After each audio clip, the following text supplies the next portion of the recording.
আর বন্ধুরা, আজ আমি আঁকবো পেন্সিল। তার জন্য আমি দুই সাইডে একটু বেঁকিয়ে আমি দাগ টেনে নিচ্ছি, ঠিক সমান সমান করে। এবার উপরে মাথা দিয়ে দিকটা একটু গোল করে জয়েন করে নেব।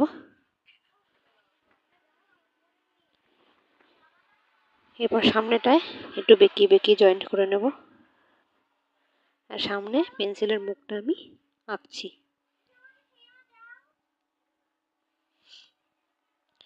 এবার একদম পেন্সিলের মাথার উপরে এরকম দাগ টেনে নেব, তিনখানা।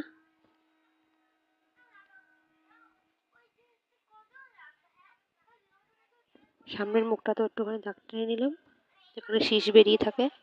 এবার বডিটাতেও এরকম দুখানা লাইন আমি টেনে নিলাম। এরপর আমি রং করব।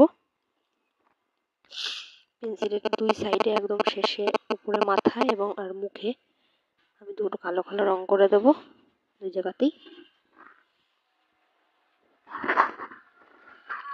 এরপর আমি লাল রং করব ওই দিকের কালোর পরে মাথার উপরে, আর এখানেও কালোর পরে আমি মুখের কাছেও কালোর পরে আমি রং করে দিচ্ছি লাল রং।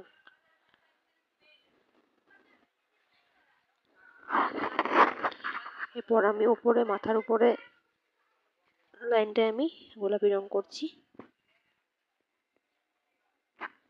এরপর পেন্সিলের গায়ে দুই সাইডে আমি সবুজ রং করে নেব।